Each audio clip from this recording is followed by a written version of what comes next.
बिस्मिल्लाहिर्रहमानिर्रहीम। अस्सलामुअलैकुम स्टूडेंट्स, हमारा लेक्चर नंबर 2 स्टार्ट हो रहा है सेकंड फेज़ का। और टॉपिक जो आज हमने करना है वो है एनर्जी।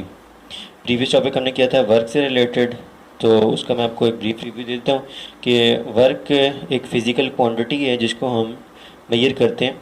और इसमें दो चीज़ें जो हैं वो रोल प्ले करती हैं। एक फोर्स जो किसी भी बॉडी को मूव करने के लिए इस्तेमाल होती है, और दूसरा उस फोर्स से बॉडी में जो डिस्प्लेसमेंट आती है, और वो डिस्प्लेसमेंट भी फोर्स की डायरेक्शन में होनी चाहिए। उन दोनों उन दोनों चीज़ों का जो प्रोडक्ट होता है वो हमारे पास वर्क की फॉर्म में आता है। तो इसमें हमने देखा था कि जो मेन चीज़ है उसमें ये कि फोर्स लगनी चाहिए, फोर्स लगने के बाद बॉडी में डिस्प्लेसमेंट होनी चाहिए, और डिस्प्लेसमेंट भी फोर्स की डायरेक्शन में होनी चाहिए।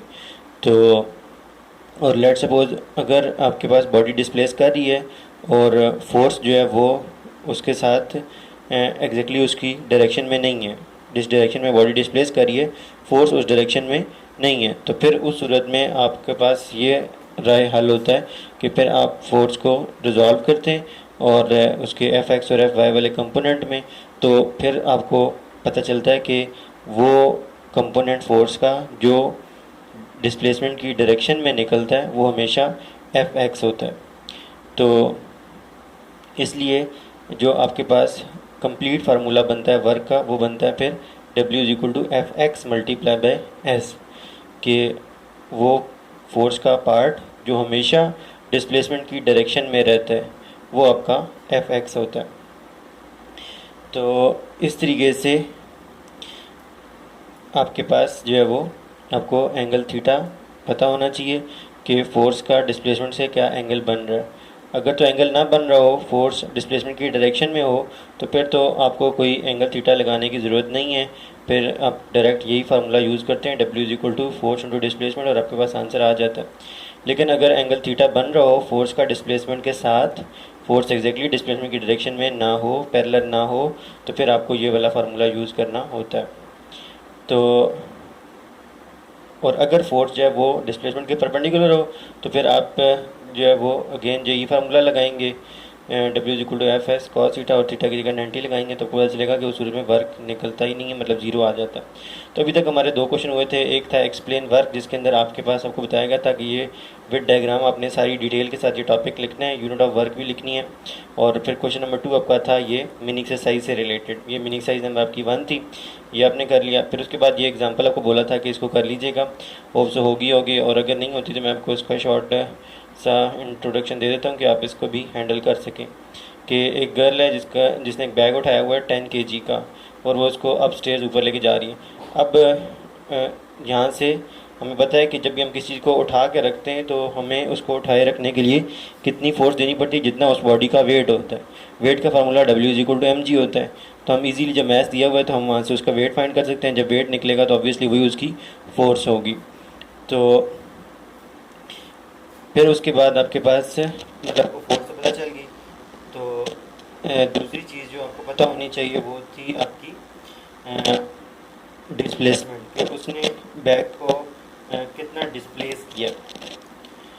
तो इस सूरत में जो हमें इंफॉर्मेशन दी हुई है उसके लिहाज से आपके पास उसने 18 स्टेप्स ऊपर मूव किए हैं, क्योंकि उसने जो फोर्स लगानी है ऑब्वियसली वेट के ऑपोजिट लगानी है, मतलब ऊपर की तरफ लगानी है, और वो बैग को मूव भी जो है वो ऊपर की तरफ जो है वो किया जा रहा है। तो इसलिए जो है इस सूरत में आपके पास फोर्स और डिस्प्लेसमेंट ऑब्वियसली एक ही डायरेक्शन में होंगे।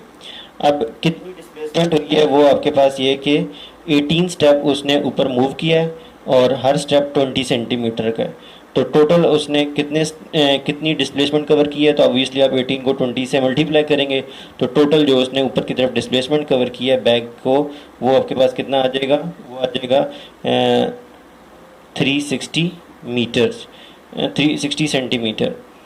तो फिर आप उसको मीटर्स में कन्वर्ट करेंगे तो ऑब्वियसली उसको 100 से डिवाइड करेंगे, तो आपके पास आ जाएगा 3.6 मीटर। तो इस तरीके से, या आप एक और भी कर सकते हैं कि जो 20 सेंटीमीटर आपको स्टेप की हाइट दी है उसको मीटर में कर लें 0.2 मीटर, और फिर उसको 18 से मल्टीप्लाई करें। एनी हाउ दोनों सूरतों में आपके पास डिस्प्लेसमेंट जो है वो 3.6 मीटर ही आएगी। तो फिर उसके बाद आप वर्क का फॉर्मूला लगा देंगे, फोर्स इंटू डिस्टेंस। तो क्योंकि डिस्प्लेसमेंट जो है यहाँ पे हाइट की फॉर्म में है, तो आपके पास वर्क आ जाएगा एफ इंटू एच की फॉर्म में, तो ये आपके पास वर्क फाइंड हो जाएगा। तो ये एग्जांपल नंबर 1 होगी थी। फिर आपके पास इस तरीके से न्यूमेरिकल नंबर 1 था जो आपका, वो भी आपको बोला गया था कि आप इसको कर लीजिएगा। वो भी मैं आपको सामने शो कर देता हूँ कि उसमें भी कोई ऐसा इतनी डिफ़िकल्ट चीज़ नहीं थी। A man has pulled a cart through a 35 metre applying a force of 300 newton. तो अब इसमें डिस्प्लेसमेंट आपको 35 मीटर दी हुई है और फोर्स आपको 300 न्यूटन दी हुई है। तो ऑब्वियसली आप इजीली यहाँ से उसका वर्क फोर्स इंटू डिस्प्लेसमेंट के फॉर्मूले से फाइंड कर सकते हैं। तो अब हम वापस आते हैं जो आज का हमारा टॉपिक है। तो इस तरीके से हमारे पास एक एग्जांपल, एक न्यूमेरिकल और एक जो है वो मिनी एक्सरसाइज हो चुकी हुई है। और अब वर्क का टॉपिक भी हम कर चुके हैं और आज जो हमने चीज़ करनी है वो है आपके पास एनर्जी। तो एनर्जी क्या होती है? एनर्जी किसी भी बॉडी के अंदर ये एबिलिटी कि वो कोई काम कर सके, चाहे वो कोई मशीन हो, चाहे वो कोई इंसानी जिस्म हो, चाहे कोई हैवानी जिस्म हो, कोई भी चीज़ है जिसके अंदर ये एबिलिटी हो कि वो कुछ कर सके, तो हम कहते हैं कि वो उसमें क्या है, एनर्जी है। जिस तरह से अब ये पानी है, जब ये किसी हाइट पर पड़ा होता है तो ऑब्वियसली इसके अंदर एबिलिटी होती है कि वो आगे मूव करे और आगे उसके रास्ते में कोई भी चीज़ आए तो उसको हरकत दे। तो इसका मतलब है कि उसके अंदर एनर्जी प्रेजेंट है। तो इसी के से नेचुरल फिनोमेना हमारे सामने बहुत सारे होते हैं जिनके अंदर हमें चीज़ों के अंदर एनर्जी जो है वो एनर्जी नज़र नहीं आती, लेकिन जो है वो हमें उसके अंदर एनर्जी जो है वो फील हो रही होती है कि इस बॉडी के अंदर एनर्जी प्रेजेंट है। When we say that a body has energy, अगर हम कहते हैं कि किसी बॉडी के अंदर एनर्जी है तो उसका क्या मतलब होता है कि इसका मतलब है कि उसके अंदर बहुत ज़्यादा एबिलिटी है कि वो कुछ काम कर सकती है। तो जब हम डेली में कहते हैं कि इसके अंदर तो कोई एनर्जी नहीं है, तो इसका मतलब क्या है कि अब वो कोई काम करने के काबिल नहीं है, चाहे वो कोई जिस्म हो, कोई या कोई मशीन हो। अच्छा, water running down a stream has the ability to do work, so it possesses energy. The energy of running water can be used to turn water mills or water turbines, जिससे आपकी hydro electricity बनती है। तो इस तरीके से water के अंदर, इस वाटर में एनर्जी होगी। एनर्जी जो है वो आपके पास वेरियस उसकी फॉर्म्स होती हैं। कौन सी फॉर्म्स होती हैं? आपने अगला क्वेश्चन नंबर 2 यही बनाना है। क्वेश्चन नंबर 2 तो आपका मीनिंग सही था। क्वेश्चन नंबर 3 आपने बनाना है what are the types of energy. तो उसमें आपने ये सारा पैराग्राफ लिख देना है कि एनर्जी जो है वो मुख्तलिफ उसकी जो फॉर्म्स हैं वो कौन कौन सी हैं। मैकेनिकल एनर्जी है, हीट एनर्जी है, लाइट एनर्जी है, sound energy, electrical energy, chemical energy, nuclear energy और बहुत सारी इस तरह की एनर्जीज हमारी डेली लाइफ में होती हैं। Energy can be transform from one form to another. ये बात भी आपको पहले से पता है कि एनर्जी जो है वो आप एक फॉर्म से दूसरी फॉर्म में इजीली कन्वर्ट कर सकते हैं। जिस तरह से आपके पास घर के अंदर बल्ब है तो वो क्या कर रहा होता है, इलेक्ट्रिकल एनर्जी को लाइट एनर्जी में कन्वर्ट कर रहा होता है। आपके पास जो है वो क्या कहते हैं, इलेक्ट्रिक टोस्टर है, वो इलेक्ट्रिक एनर्जी को हीट एनर्जी में कन्वर्ट कर रहा है। इलेक्ट्रिक हीटर है, वो इलेक्ट्रिकल एनर्जी को हीट एनर्जी में कन्वर्ट कर रहे हैं। आपके पास फ़ैन है, वो इलेक्ट्रिकल एनर्जी को मैकेनिकल एनर्जी में कन्वर्ट कर रहा है। तो इस तरह से बहुत सारी जो है वो सोलर पैनल है तो वो आपके पास लाइट एनर्जी को इलेक्ट्रिकल एनर्जी में कन्वर्ट कर रहा है। तो डेली लाइफ में हमारे पास बहुत सारी चीज़ें हमें नज़र आती हैं जो क्या कर रही होती हैं, एक फॉर्म को दूसरी फॉर्म ऑफ एनर्जी में कन्वर्ट कर रही होती हैं। तो a body possesses energy if it is capable to do work. फिर आपके पास अगला क्वेश्चन आ जाएगा डिफाइन एनर्जी। डिफाइन एनर्जी, तो एनर्जी की डेफिनेशन आपने ये लिख देनी है क्वेश्चन नंबर 4 के तौर पर। अच्छा, अब क्वेश्चन नंबर 5 आपका ये है कि what is mechanical energy. What is mechanical energy, इसका आंसर मैं आपको बोल रहा हूँ, आप इसको नोट डाउन कर लीजिएगा। Mechanical energy is the energy possessed by body due to its position और movement. Mechanical energy is the mechanical energy possessed by body is the energy due to its position और movement. Movement भी लिख सकते हैं, motion भी लिख सकते हैं। तो मैकेनिकल एनर्जी क्या होती है, जो किसी बॉडी के अंदर पाई जाती है, कब, जब वो चीज़ हरकत में हो या उसकी ख़ास कोई पोजीशन हो। तो अच्छा, अब इसकी फिर आगे दो टाइप्स बन जाती हैं। ये भी अपने प्रीवियस क्लासेस के अंदर काफ़ी डिटेल से पढ़ी होती हैं दोनों चीज़ें, कि अगर हम मैकेनिकल एनर्जी की दो टाइप्स कौन सी होती हैं, kinetic energy and potential energy. तो आपका क्वेश्चन नंबर जो था 5 वो आपने ये बना लेना है, what is mechanical energy, definition आपको बता चुका हूँ, और उसके साथ ही आपने आगे लिख देना है क्वेश्चन मार्क के बाद also write down the types of mechanical energy. तो आपने उनके दो नाम लिख देने हैं, types of mechanical energy are kinetic energy and potential energy. तो ये भी 5 क्वेश्चन हो गए। अब उसके बाद आपके पास अगला क्वेश्चन है, अच्छा मैकेनिकल एनर्जी की दो टाइप्स कौन सी हैं, एक काइनेटिक एनर्जी, दूसरी पोटेंशियल एनर्जी। क्योंकि मैकेनिकल एनर्जी की डेफिनेशन में था mechanical energy possessed by body is due to its position और मूवमेंट, कि जो किसी बॉडी के अंदर एनर्जी होती है किसी खास मूवमेंट की वजह से या जो है वो उसकी खास किसी पोजीशन की वजह से, वो मैकेनिकल एनर्जी होती है। अब उसके आगे दो टाइप है, काइनेटिक और पोटेंशियल। तो काइनेटिक एनर्जी का ताल्लुक किससे है कि जब बॉडी मूव कर रही होती है और उसके पास एनर्जी होती है, क्योंकि हम पता है हमें कोई भी चीज़ जब मूव कर रही होती है वो किसी चीज़ को हिट करती है तो उसके अंदर एनर्जी ट्रांसफ़र होती है। तो इसका मतलब है कि वो एनर्जी जब वो ट्रांसफ़र कर रही है तो इसका मतलब उसकी मूवमेंट की वजह से उसमें एनर्जी थी जो उसने आगे ट्रांसफ़र की है। अगर वो मूव ना करती तो एनर्जी भी ट्रांसफ़र ना कर पाती। तो इस तरीके से जो मूवमेंट से के लिहाज से मैकेनिकल एनर्जी होती है वो मैकेनिकल एनर्जी कहलाती है, और जो ख़ास पोजीशन के लिहाज से मैकेनिकल एनर्जी होती है वो पोटेंशियल एनर्जी कहलाती है। अब अगली चीज़ है आपके पास काइनेटिक एनर्जी। काइनेटिक एनर्जी क्या होती है, तो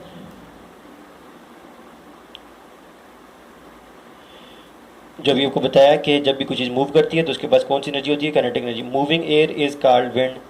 अच्छा, we can use wind energy for doing various things. It drive windmill and pushes sailing boats, कि हवा के चलने से जो है बहुत सारे हम काम लेते हैं, विंड मिल चलाते हैं, बोट चलाते हैं, तो इन सब जगहों पर जो है वो हवा की काइनेटिक एनर्जी को इस्तेमाल किया जा रहा होता है। इसी के से पानी से जो है वो हम जो है वो कोई वुडन लॉग है तो वो कई कई किलोमीटर दूर जो है वो ट्रैवल कर सकता है। फिर इसके अलावा जो है वो पानी की मूवमेंट से कश्तियाँ चलती हैं, पानी की मूवमेंट से जो है वो टर्बाइंस चलते हैं, इलेक्ट्रिसिटी जनरेट होती है। तो ये सब जो है वो पानी की काइनेटिक एनर्जी को इस्तेमाल किया जा रहा होता है। मतलब जब कोई चीज़ मूव कर रही होती है उसके अंदर काइनेटिक एनर्जी होती है। अब उसके बाद ये चीज़ हमारे सामने क्लियर होगी, हवा की मूवमेंट, हवा की काइनेटिक एनर्जी से हम काम लेते हैं, पानी की काइनेटिक एनर्जी से काम लेते हैं। तो इसका मतलब है कि मूविंग बॉडी के पास एनर्जी होती है और उसको हम काइनेटिक एनर्जी कहते हैं। और उसका प्रूफ क्या है, क्योंकि वो आगे किसी न किसी चीज़ के ऊपर वर्क करके काम हमें करके दे रही होती है। अच्छा, the body stop moving as soon as all of its kinetic energy is used up. जब कोई बॉडी रुक जाती है तो उसकी सारी की सारी काइनेटिक एनर्जी ख़त्म हो जाती है, वो इस्तेमाल कर चुकी होती है। तो वो या किसी और फॉर्म में कन्वर्ट हो चुकी होती है, तो तभी वो बॉडी रुकती है। अगर वो बॉडी नहीं रुक रही, इसका मतलब है अभी उसके पास काइनेटिक एनर्जी है जो उसको आगे की तरफ मूव करवा रही है। तो इस लिहाज से हम कहते हैं कि जो बॉडी के अंदर मैकेनिकल एनर्जी जो जिसका ताल्लुक मूवमेंट के साथ होता है उसको हम काइनेटिक एनर्जी कहते हैं। तो उसकी डेफिनेशन पर क्या बनती है, the energy possessed by body due to its motion is called kinetic energy. तो ये खैर आपका लॉन्ग का टॉपिक है, एक्सप्लेन काइनेटिक एनर्जी, और इसके अंदर आपने ये सारी डिटेल के साथ जो है वो इसको मेंशन करना है। और खैर आपने इसको लिखना है इस तरीके से, सबसे पहले आपने ये डेफिनेशन लिखनी है, फिर उसके बाद आपने एग्जांपल की हेडिंग देकर एग्जांपल में ये सारा पैराग्राफ, ये वाला भी और ये जो नेक्स्ट पैराग्राफ है इसको आपने नोट डाउन कर लेना। अब इसके बाद जो है वो मेन चीज़ जो है वो इसकी है डेरिवेशन। तो जो यहाँ से कॉन्सेप्ट से स्टार्ट होती है और एंड पर यहाँ पर ये उसका एग्जांपल 6.2 तक से पहले जो है यहाँ पर एंड होती है। अब इस डेरिवेशन के अंदर क्या है उसको आपने अटेंटिव होकर देखना है कि जब भी कोई बॉडी मूव कर रही है तो ऑब्वियसली उस बॉडी का कोई मैस होगा और उसकी मूवमेंट के बिहाव पर उसकी एक वेलोसिटी होगी।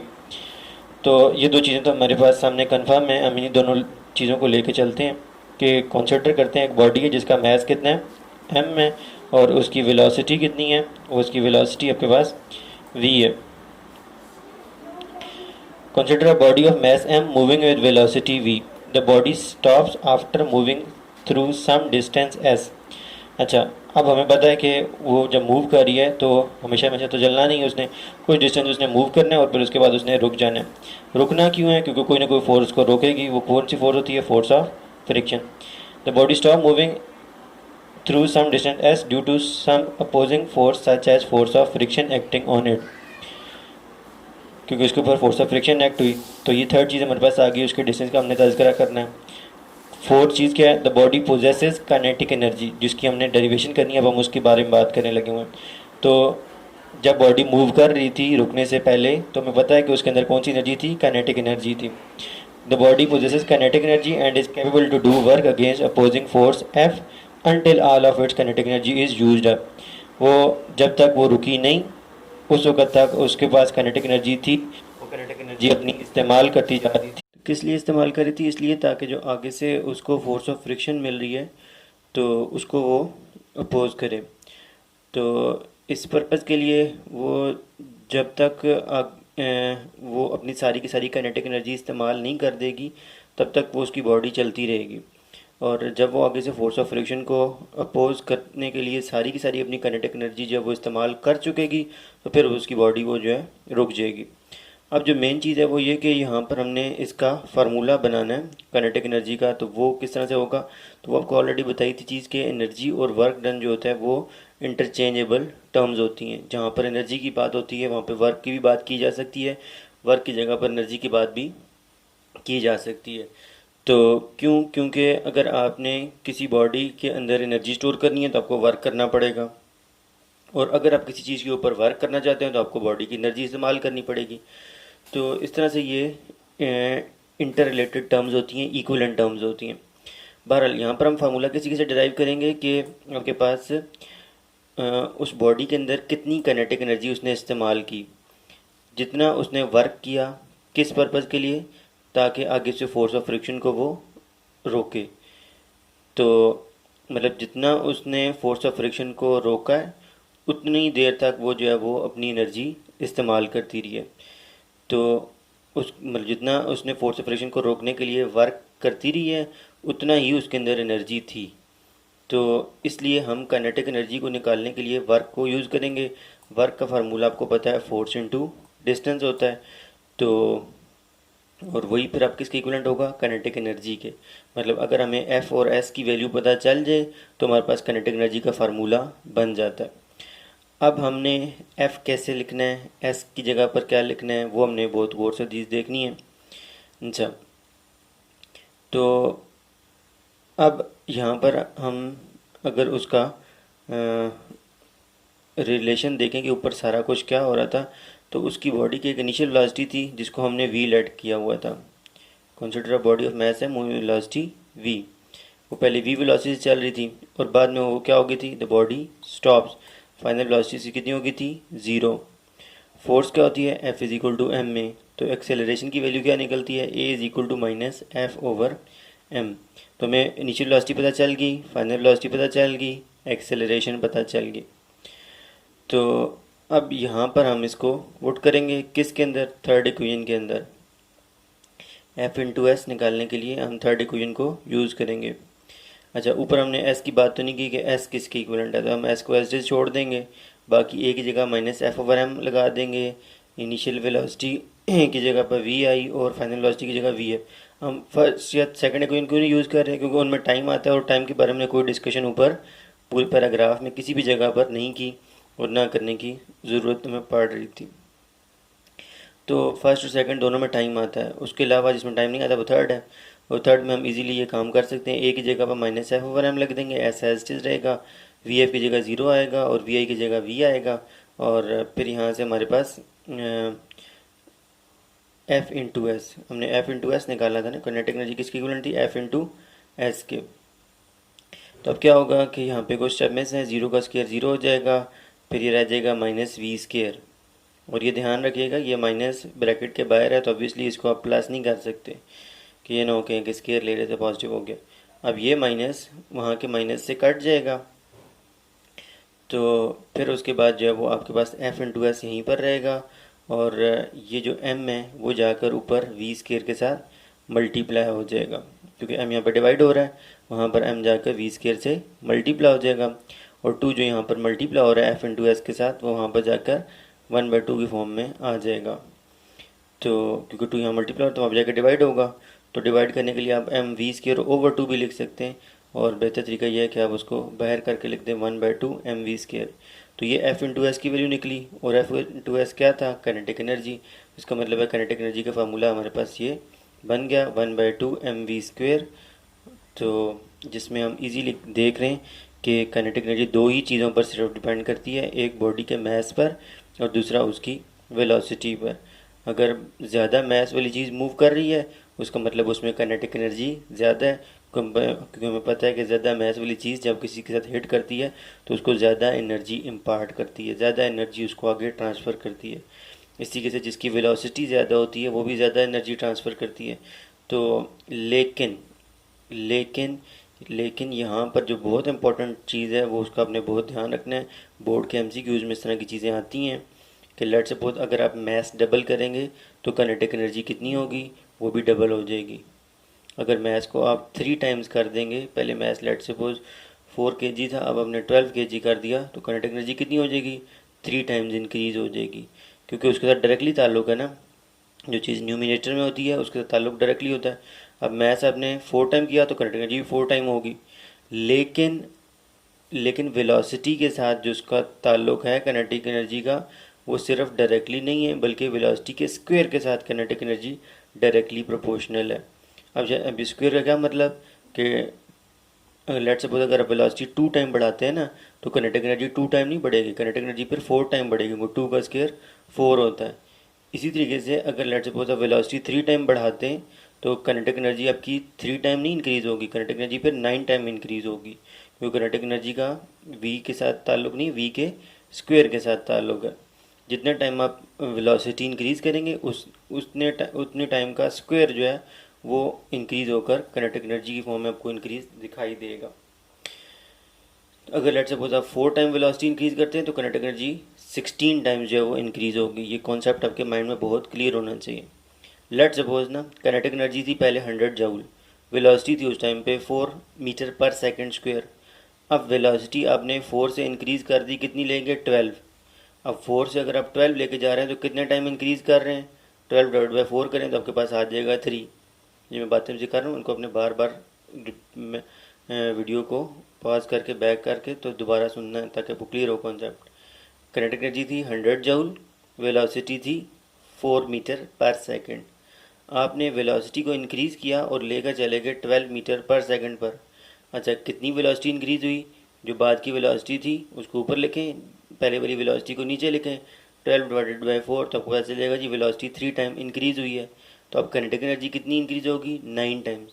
तो पहले अगर 100 जूल थी तो अब जो है ना वो क्या कहते हैं 900 हो जाएगी, मतलब जितनी भी काइनेटिक एनर्जी पहले थी अब वो 9 टाइम्स इंक्रीज़ हो जाएगी।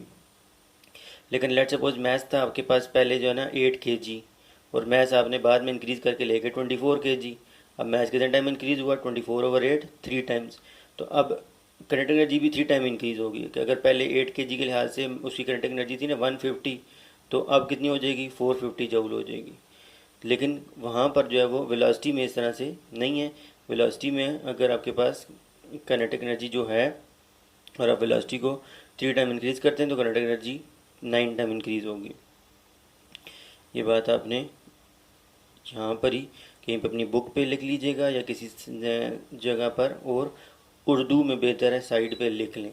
जो मैंने अभी आपको बातें बताई हैं, एग्जांपल बताई हैं, आप बार बार इन्हीं वर्डिंग को एज इट इज़ जो है वो उठा के उर्दू में कहीं लिख लें ताकि आपके लिए ये बाद में यूज़ करना इनको आसान हो।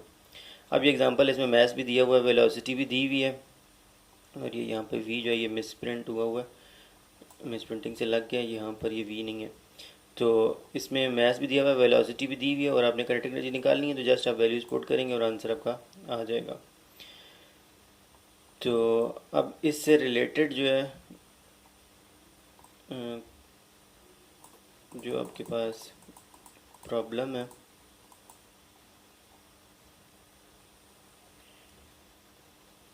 ये आपका प्रॉब्लम है 6.3, ये आपने करना है।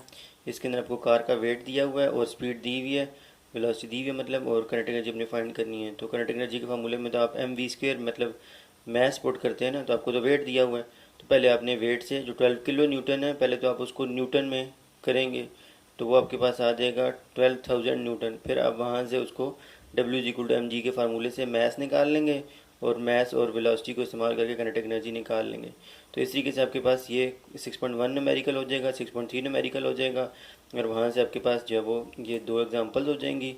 और इसी तरीके से आपके पास अभी तक जो टॉपिक हो चुके हैं उनके अंदर आपके पास काइनेटिक एनर्जी तक के टॉपिक सारे हो चुके हैं। अब इसके बाद हमने जो टॉपिक करना है वो आपका पोटेंशियल एनर्जी का टॉपिक है। तो अभी के लिए फिर अल्लाह हाफिज़ वस्सलाम।